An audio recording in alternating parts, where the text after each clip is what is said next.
नमस्कार मित्रांनो. तर आज डिस्कस करूया YCMOU हिस्ट्री 220 8वा घटक वैचारिक जागृती. तर प्रास्ताविका अशी आहे की ब्रिटिशांच्या भारतातील सत्ता स्थापनेनंतर भारतात वैचारिक जागृती घडून आली. या जागृतीने भारतीय समाजात फार मोठे परिवर्तन घडून आले. ब्रिटिशांच्या सत्ता स्थापनेनंतर भारतात वैचारिक जागृती घडून आली असे म्हटले की ब्रिटिशांच्या सत्ता स्थापनेपूर्वी भारतीय समाज वैचारिकदृष्ट्या निद्रावस्थेत होता असा तर्क करता येतो. याच दृष्टिकोनातून मध्ययुगीन भारतीय समाज हा अपरिवर्तनशील होता, त्याने प्रगतीकडे पाठ फिरवलेली होती आणि म्हणूनच त्याचा पराभव झाला असा विचार मांडला जातो. या विचारधारेवर ब्रिटिश दृष्टिकोनाचा प्रभाव दिसून येतो. तत्कालीन ब्रिटिशांनी भारतीय समाज मागासलेला आहे असे मानून त्यावर टीका केली. तत्कालीन समाजसुधारकांचा दृष्टिकोनही असाच होता असे दिसते. भारतातील वैचारिक जागृतीबाबतचा हा एक दृष्टिकोन होता. तर हा दृष्टिकोन झाला होता. या दृष्टिकोनातून ब्रिटिशपूर्व भारताची तुलना आधुनिक पाश्चात्य संस्कृतीशी केली गेली, परंतु ही तुलना अयोग्य आहे असे मानणारा आणखी एक विचारप्रवाह आहे. ब्रिटिशपूर्व भारतीय समाजात मूलभूत परिवर्तनाचा अभाव होता. ही गोष्ट या दुसऱ्या विचारप्रवाहासही मान्य आहे, परंतु या विचारप्रणालीनुसार त्या समाजात परिवर्तन नसले तरी परिवर्तनाची क्षमता, परिवर्तनशीलता होती. आता आपण ब्रिटिशपूर्व भारतीय समाज कसा होता ते पाहू. म्हणजे वर पाहिलेल्या दोन विचारप्रणालींपैकी कोणती विचारप्रणाली योग्य आहे हे ठरवता येईल. तर विषय विवेचनमध्ये पहिला मुद्दा आहे पूर्व परिस्थिती कशी होती भारताची. पहिल्याची त्याच्यामधला पॉईंट आहे क. पूर्व परिस्थितीमध्ये जाणून घेऊ राजकीय परिस्थिती कशी होती, आर्थिक परिस्थिती कशी होती, आणखी सामाजिक परिस्थिती कशी होती, तसेच धार्मिक परिस्थिती आणि शैक्षणिक परिस्थिती, आणि नंतर परिस्थितीचे परिणाम बघून घेऊया. तर राजकीय परिस्थिती कशी होती. तर मध्ययुगीन भारतातील राजकीय परिस्थितीची पुढील वैशिष्ट्ये दिसून येतात. एक म्हणजे अनियंत्रित राजसत्ता. मध्ययुगात भारतामध्ये राजशाही होती. राजांची सत्ता निरंकुश होती. सर्व सत्ता राजाच्या हाती एकवटलेली असे, त्यामुळे राजाच्या मर्जीनुसार सत्ता राबवली जाई. मग कधी फायदा होई तर कधी तोटा. अशा परिस्थितीमध्ये वैचारिक स्वातंत्र्याची शक्यता फारच कमी होती. सरंजामशाही बघूया. त्या काळी सरकारी अधिकाऱ्यांना त्यांच्या सेवेचा मोबदला पैशाच्या स्वरूपात मिळत नसे. सेवेच्या मोबदल्यात जमीन दिली जाई. सरदारांकडे मोठे प्रदेश कारभारासाठी सोपवले जात. त्यामुळे सरदारांना लष्करी व मुलकी दोन्ही प्रकारची कामे करावी लागत असे. राजा फारसा कर्तबगार नसला की त्याचे सरदार सरंजामदार प्रभावी बनत. सरदार त्याच्याकडील प्रदेशाचा जणू राजाच बनत असे.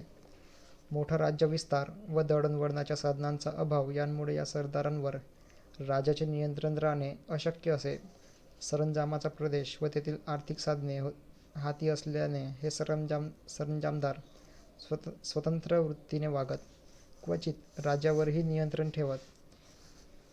या सरंजामशाहीमुळे मध्ययुगीन भारताचे राजकीय विघटन झालेले होते. सततची युद्धे हा सरंजामशाहीचा विशेष होता. शांततेच्या अभावामुळे वैचारिक प्रगती कठीण बनली. तसेच सरंजामशाहीमध्ये शोषणास भरपूर वाव होता. त्यामुळे सरंजामदारांकडून रयतेचे शोषण होत असे. सरंजामदारांकडे मोकळा वेळ व पैसा असे, परंतु धर्म व परंपरा यानुसार त्यांचा पेशा लष्करी होता.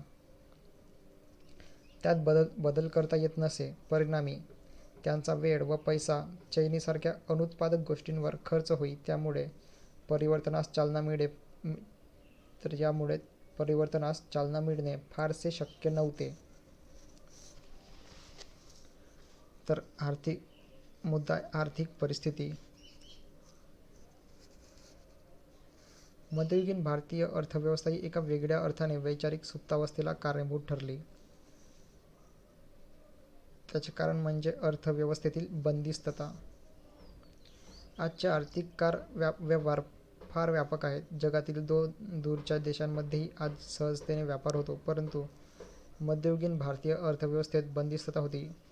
त्याची काही कारणे होती. पहिले कारण म्हणजे त्यावेळची ग्रामव्यवस्था ही स्वयंपूर्ण होती. गावातील जवळजवळ सर्व गरजा गावातच भागवल्या जात. शेतकरी तसेच इतर सर्व व्यवसाय करणारे आलुतेदार व बलुतेदार हे गावातच असत. त्यामुळे गरजा भागवण्यासाठी सहसा इतरत्र जावे लागत नसे. दुसरे कारण म्हणजे दळणवळणाच्या प्रगत साधनांचा अभाव होता. प्रवासही अतिशय धोक्याचा असे. चोर लुटारूंचे भय असे. परस्पर संपर्क ठेवणे कठीण होता. त्यामुळे व्यापार फारसा नव्हता. काही अपवाद सोडला तर उत्पादनही व्यापारासाठी न करता गरजा भागवण्यासाठी करण्याकडेच लोकांचा कल होता. ढाक्यासारखी काही शहरे उद्योगांसाठी प्रसिद्ध होती. या शहरांमध्ये प्रामुख्याने उंची वस्त्रे व कलाकुसरीच्या वस्तू यांचे उत्पादन केले जाई. साहजिकच या किमती वस्तूंची मागणी फक्त राजेरजवाडे, सरदार, श्रीमंत सावकार यांच्यापुरती मर्यादित होती.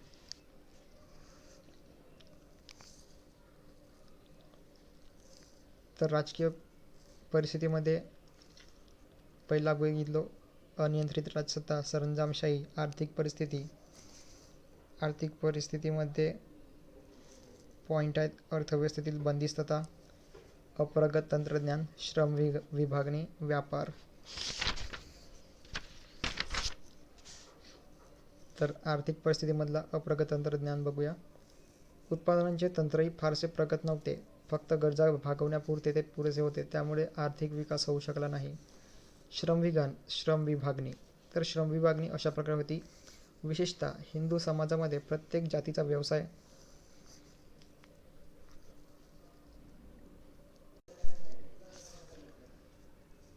अप्रगत तंत्रज्ञान. उत्पादनाचे तंत्रही फारसे प्रगत नव्हते. फक्त गरजा भागवण्यापुरते ते पुरेसे होते. त्यामुळे आर्थिक विकास होऊ शकला नाही. श्रम विभागणी. विशेषतः हिंदू समाजामध्ये प्रत्येक जातीचा व्यवसाय ठरलेला असल्याने श्रम विभागणी झालेली होती. तर काय, हिंदू समाजामध्ये प्रत्येक जातीचा व्यवसाय ठरलेला असल्याने श्रम विभागणी झालेली होती. पण त्याचबरोबर चलनवलन कमी झालेले होते. मध्ययुगाच्या उत्तरार्धात महाराष्ट्रात मात्र पारंपरिक श्रम विभागणीस धक्का बसला. ब्राह्मण आपला पूजापाठ, कारकुनी व शिक्षणाचा व्यवसाय सोडून राजकारणात शिरले. पेशवाईत पेशवे स्वतः ब्राह्मण असल्याने ब्राह्मणांचा राजकारणातील व लष्करातील सहभाग वाढला. होळकरांसारखे धनगरही सरदार बनले. या परिवर्तनास फार मोठी चालना मिळाली नसली तरी त्यातून भारतीय समाजाची परिवर्तनशीलता स्पष्ट होती. मुद्दा आहे व्यापार. मध्ययुगात भारताचा परदेशांशी फार मोठा व्यापार होता. पण हा व्यापार एकतर्फी होता. भारत आर्थिकदृष्ट्या समृद्ध व स्वयंपूर्ण होता. त्यामुळे त्याला बाहेरून वस्तू आयात करण्याची आवश्यकता नव्हती. निर्यात मात्र भरपूर होत होती. त्यामुळे सोन्या चांदीची आयात होत होती. एकंदरीत परदेशांशी असलेला व्यापार भारताला फायदेशीर होता. पण हा व्यापार मध्यस्थांमार्फत चाले. आधी अरबांमार्फत आणि नंतर युरोपियनांमार्फत. त्याकाळी फायदेशीर ठरलेली ही स्वयंपूर्णता भारताला एका अर्थी तोट्याचीही ठरली. बाहेरच्या जगात काय घडामोडी चाललेल्या आहेत याकडे भारताचे लक्षच गेले नाही.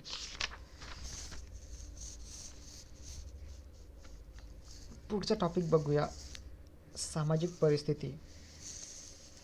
सामाजिक परिस्थितीमध्ये पॉईंट आहेत. जाती व्यवस्था होते, कुटुंब संस्था, स्त्रियांची परिस्थिती, विवाह संस्था.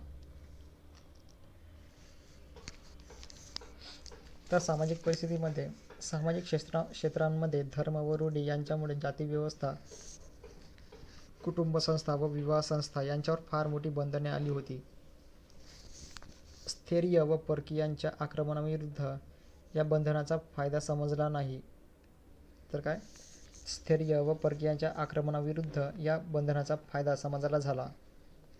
पण त्याचबरोबर गतानुगतिकता वाढली. तर जातीव्यवस्था. मध्ययुगीन जातीसंस्थेचे स्वरूप आजच्या जातींपेक्षा भिन्न होते. त्याकाळी व्यवसाय हा जातीव्यवस्थेचा फायदा होता. ती एक श्रम विभागणी होती. प्रत्येक जातीचा व्यवसाय ठरलेला असे. आपल्या जातीचा व्यवसाय सोडून दुसरा व्यवसाय केल्यास त्या व्यक्तीला आपल्या जातवाल्यांचा व ती व्यक्ती ज्या जातीचा व्यवसाय करेल त्या जातीच्या लोकांचा रोष सहन करावा लागे. जातीसंस्थेने व्यवसायाव्यतिरिक्त इतरही अनेक बंधने व्यक्तीवर घातलेली होती, ज्यात ही जन्मानुसार ठरत असे. व्यक्तीला विवाहसंबंध फक्त आपल्या जातीत जोडता येते, इतर जातीशी अन्नव्यवहार टाळला जाई. ही सर्व बंधने पाडली जातात की नाही हे पाहायला गोतसभा, इम्पॉर्टंट म्हणजे गोतसभा असत. या सभेचे नियंत्रण आपल्या जातीतील सर्व सदस्यांवर असे. बंधने न पाडणाऱ्यास वाळीत टाकले जाई. सामाजिक बाबतीत गोतसभेचा अधिकार राजसत्तेपेक्षाही जास्त होता. जातीच्या उतरंडीमध्ये सर्वात खालच्या जातीबाबत अस्पृश्यता पाडली जाई. अस्पृश्यता म्हणजे इनटचेबिलिटी. अशा समाजव्यवस्थेत नवविचारांना संधी फारच कमी होती. संतांनी या व्यवस्थेतील विषमता दूर करून समता स्थापन करण्याचा प्रयत्न केला, पण धार्मिक क्षेत्रातील ती समता व्यवहारात येऊ शकली नाही. पेशवाई जातीव्यवस्थेला कसा धक्का बसला हे आपण यापूर्वीच पाहिले, पण त्यामुळे परिवर्तनाला चालना मिळू शकली नाही. उलट जातीव्यवस्थेने सैल झालेली पकड अधिकच घट्ट करण्याचा प्रयत्न केला. तर कुटुंब संस्था बघूया. मध्ययुगीन भारतामध्ये व्यवसायावर आधारित अशी एकत्र कुटुंब व्यवस्था अस्तित्वात होती. त्यामुळे स्वाभाविकच व्यक्ती स्वातंत्र्याऐवजी आज्ञापालन हाच या कुटुंब व्यवस्थेचा पाया होता. विवाह संस्था बघूया. बालविवाह, जरट बालविवाह म्हणजे लहान मुलीचे प्रौढ पुरुषाशी लग्न. बहुपत्नीत्व अशा अनेक पद्धती अस्तित्वात होत्या.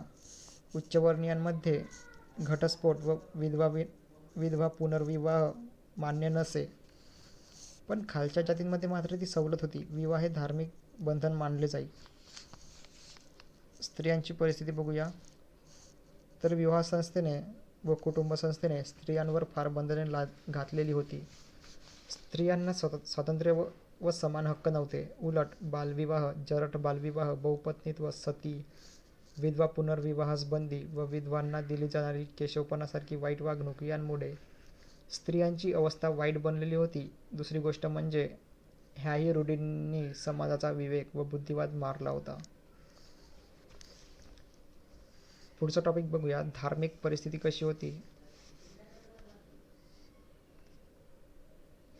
तर मध्ययुगीन धर्माचे स्वरूप हे प्रामुख्याने भारताच्या वैचारिक निद्रावस्थेस कारणीभूत होते. का ते आपण बघूया. तर जीवनाच्या सामाजिक, राजकीय, आर्थिक, शैक्षणिक इत्यादी या सर्व अंगांवर धर्माचा फार मोठा पगडा होता. भारतातील धार्मिक जीवनात विविध प्रवाह अस्तित्वात होते. उदाहरणामध्ये संन्यासवाद, भक्तिमार्ग, बौद्ध व जैन धर्म इत्यादी. पण या सुमारास सर्वच प्रवाहांमध्ये तत्वनिष्ठ धर्मापेक्षा आचरण धर्माला महत्त्व प्राप्त झालेले होते. पोथीनिष्ठा व रूढिप्रियता यामुळे बुद्धिनिष्ठा नष्ट झालेली होती. नीतीसुद्धा विवेकबुद्धीऐवजी आज्ञापालनावर आधारित होती. नेक्स्ट टॉपिक बघूया. शैक्षणिक परिस्थिती. प्राचीन काळी भारताने ज्ञानविज्ञानात फार मोठी प्रगती साधलेली होती. नालंदा, तक्षशिलासारखी मोठी विद्यापीठे तेव्हा अस्तित्वात होती. मध्ययुगात साहित्य, इतिहास, शिल्प यांसारख्या काही क्षेत्रात भरीव कामगिरी झाली, पण ही प्रगती केवळ सरंजामदारांपुरती मर्यादित होती. सामान्य लोकांना तिचा स्पर्श झाला नाही.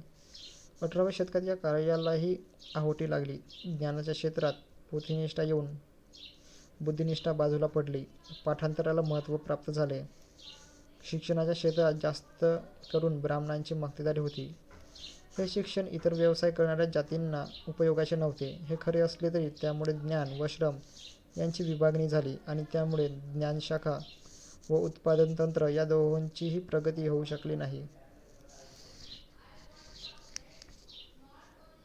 नेक्स्ट टॉपिक बघूया. परिस्थितीचे परिणाम. या परिस्थितीचे परिणाम काय झाले. तर मध्ययुगीन भारतीय समाजाची ही परिस्थिती त्या काळाला व समाजाच्या गरजांना अनुसरून होती. त्यामुळे प्रस्थापित परिस्थितीविरुद्ध विचार निर्माण झाले नाहीत. या वैचारिक निद्रावस्थेतून भारतीय समाजाला जाग आली ती परिस्थिती बदलल्यावरच. ब्रिटिशांच्या सत्तास्थापनेमुळे भारतात फार मोठे परिवर्तन घडून आले. परिस्थितीचे संदर्भ बदलताच दृष्टिकोनात व विचारातही फरक पडला आणि आतापर्यंत जी परिस्थिती स्वाभाविक म्हणून स्वीकारली गेली होती त्याच परिस्थितीत काही भारतीयांना दोष जाणवू लागले. मध्ययुगीन परिस्थितीचे दुष्परिणाम डासू लागले. तत्कालीन राजकीय व्यवस्थेमुळे भारताचे राजकीय विघटन झाले. ब्रिटिशांनी या विघटनाचा फायदा करून घेतला. या सत्ताधीशांना एकटे गाठून त्यांचा पराभव केला. या परिस्थितीने समाजात एक प्रकारची बंदिस्तता आणली. रूढींच्या बंधनामुळे भारतीय लोक फारसे इतरत्र गेले नाहीत.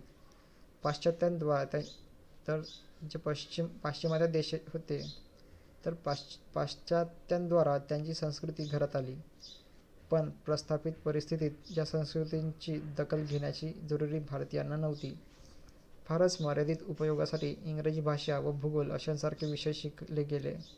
असे असले तरी हा समाज मृत नव्हता, तो परिवर्तनशील होता. म्हणूनच राजकीय पराभवानंतर परिस्थिती बदलताच अगदी थोड्या काळात वैचारिक जागृती घडून आली. तर आता पुढचा मेन मुद्दा बघूया, वैचारिक जागृतीच्या प्रेरणा व कारणे.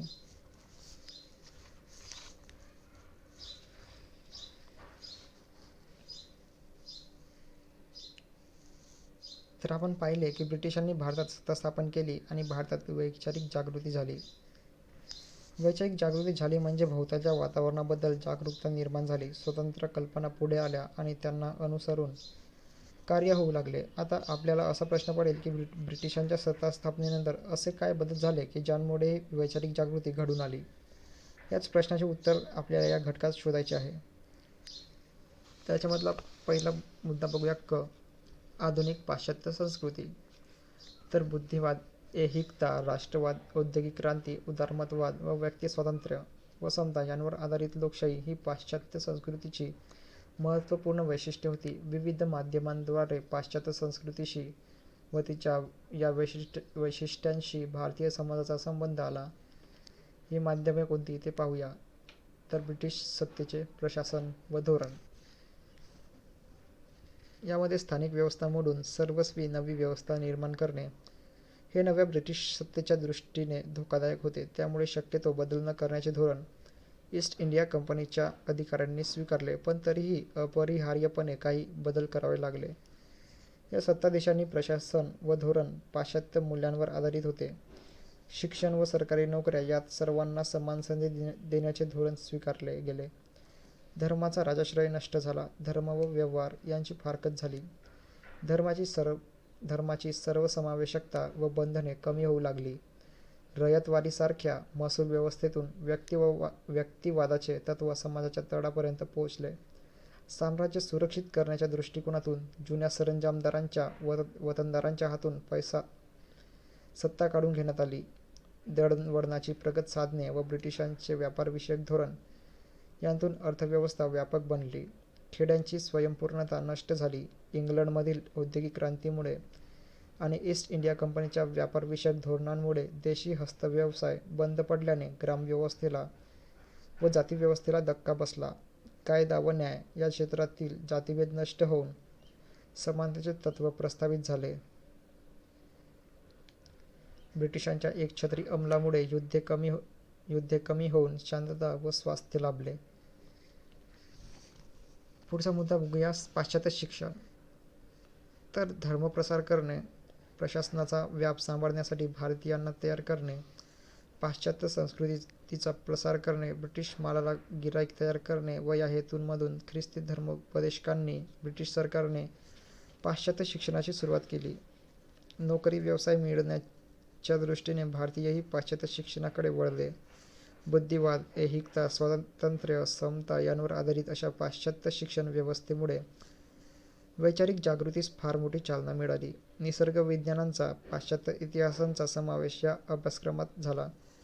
स्त्रिया व सर्व जातींना शिक्षण खुले झाले.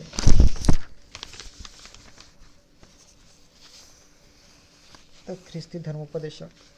भारतातील धर्म व समाजव्यवस्था यातील दोष दाखवून देणाऱ्या ख्रिस्ती धर्मोपदेशकांनीही भारतीय समाजास मध्ययुगीन अवस्थेतून बाहेर येण्यास मदत केली.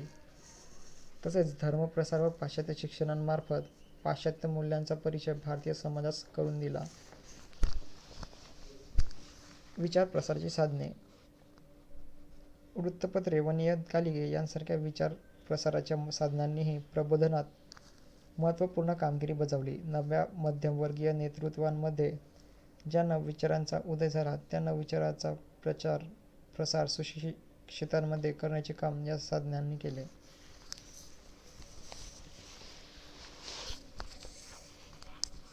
पुढचा मुद्दा बघूया, सामाजिक परिवर्तन. या सामाजिक परिवर्तनामध्ये काही मुद्दे आहेत ते म्हणजे मध्यम वर्गाचा उदय, उद्योगीकरण, नागरीकरण. तर बघूया, ब्रिटिश काळात जे सामाजिक परिवर्तन घडून आले त्यामुळे जागृतीस फार मोठा हातभार लागला. तर कसा ते पाहूया. तर मध्यम वर्गाचा उदय. ब्रिटिशांनी साम्राज्यवादाच्या सुरक्षिततेसाठी प्रस्थापित सत्ताधीशांची सत्ता काढून घेतली, परंतु भारतातील ब्रिटिशांची संख्या फार कमी होती. त्यांच्या सहाय्याने अवाढव्य भारताचा कारभार चालवणे अशक्य होते. त्यासाठी नव्या प्रशासनात खालच्या पदांवर भारतीयांची भरती करण्यात आली. पाश्चात्य शिक्षण घेतलेला हा मध्यमवर्गच वैचारिक जागृतीचा प्रेरक.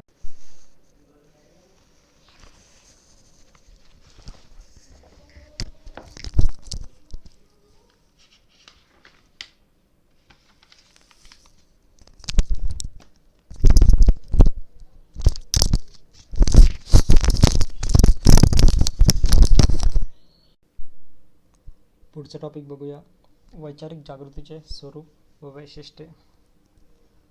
वैचारिक जागृती घडून आली म्हणजे निश्चित काय झाले याचा विचार आपण या उपघटकात करणार आहोत. तर ब्रिटिशांचे प्रशासन, उद्योगीकरण व नागरीकरण या परिवर्तनामुळे जुनी समाजव्यवस्था मोडकळीला येऊन नवीन व्यवस्थेचा पाया घातला गेला. त्याचबरोबर ब्रिटिशांचे प्रशासन व धोरण, पाश्चात्य शिक्षण आणि ख्रिस्ती धर्मोपदेशकांचे कार्य यांतून पाश्चात्य मूल्यांशी व विचारांशी भारतीय समाजाचा संबंध आला. ब्रिटिश प्रशासनातून जो नवा मध्यमवर्ग उदयाला आला त्यातून नवे नेतृत्व पुढे आले. या नेतृत्वात प्रथम वैचारिक जागृती घडून आली. कालबाह्य व मोडकळीला आलेल्या जुन्या समाजव्यवस्थेचे या नेत्यांनी डोळस परीक्षण केले. भारतीय समाजाच्या पराभवाची कारणे शोधली.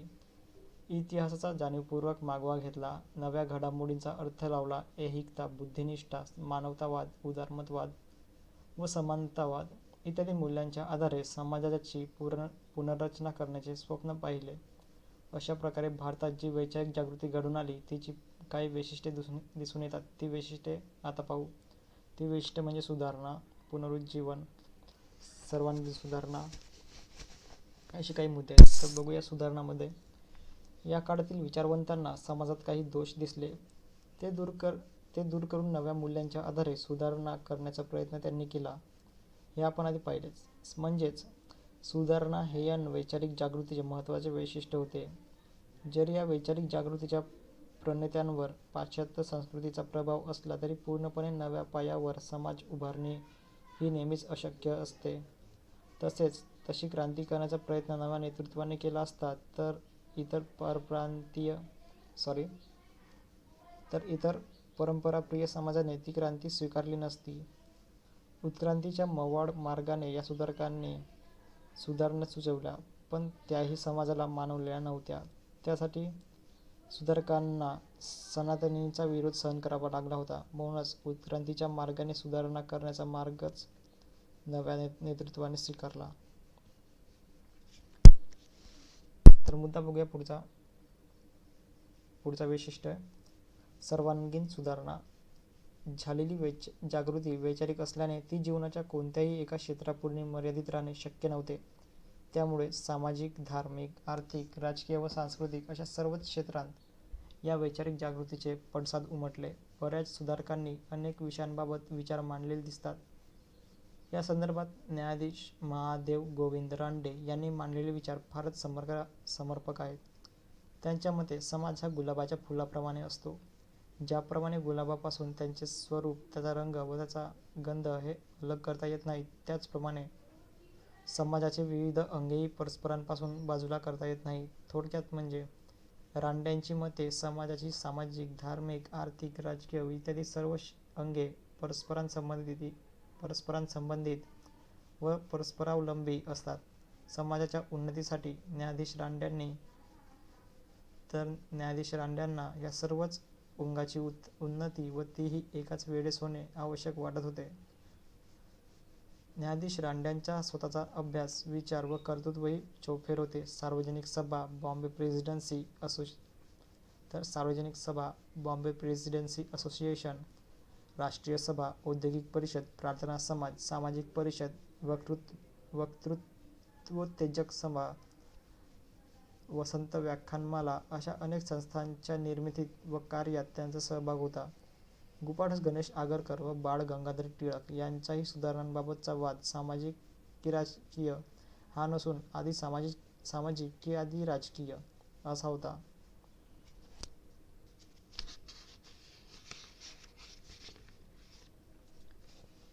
पुढच्या वैशिष्ट्य बघूया.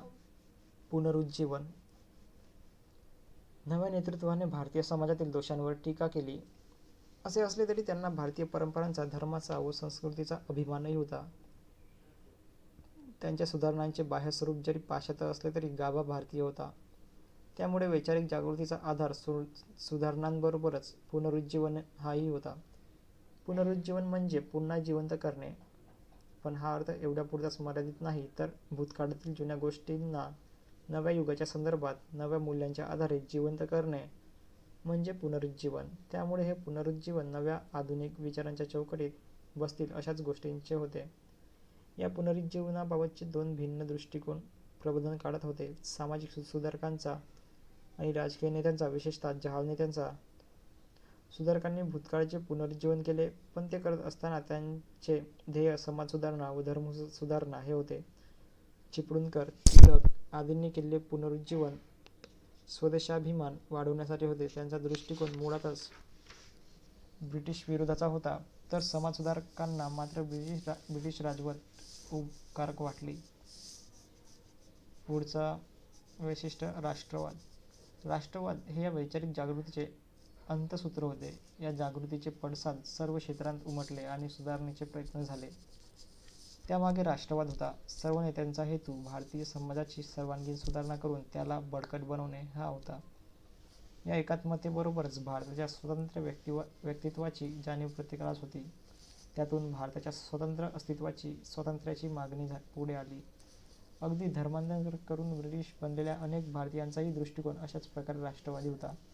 त्यांनाही भारतीय समाजाची उन्नती हवी होती. फक्त त्यासाठी त्यांनी धर्मांतराचा वेगळा वरकरणी राष्ट्रद्रोही वाटणारा मार्ग चोखाळला. तर पुढचा वैशिष्ट्य आंतरराष्ट्रीय संदर्भ. वैचारिक जागृतीच्या प्रणेत्यांची जगातील समविचारी प्रभावांशी वैचारिक व भावनिक बांधिलकी होतीच. महात्मा फुल्यांनी आपला गुलामगिरी हा ग्रंथ गुलामगिरी विरुद्ध लढणाऱ्या अमेरिकन लोकांना अर्पण केला.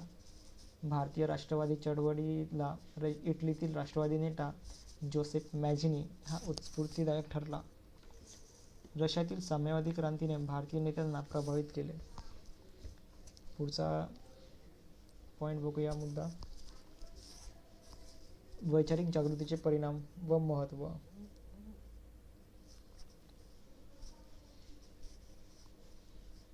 तर भारतातील वैचारिक जागृती भारतीय समाजाच्या दृष्टीने फारच लाभदायक ठरली. ती कशी हे समजण्यासाठी आपण या वैचारिक जागृतीचे परिणाम काय झाले ते पाहूया. हे परिणामच या जागृतीचे महत्त्व सांगणारे आहेत.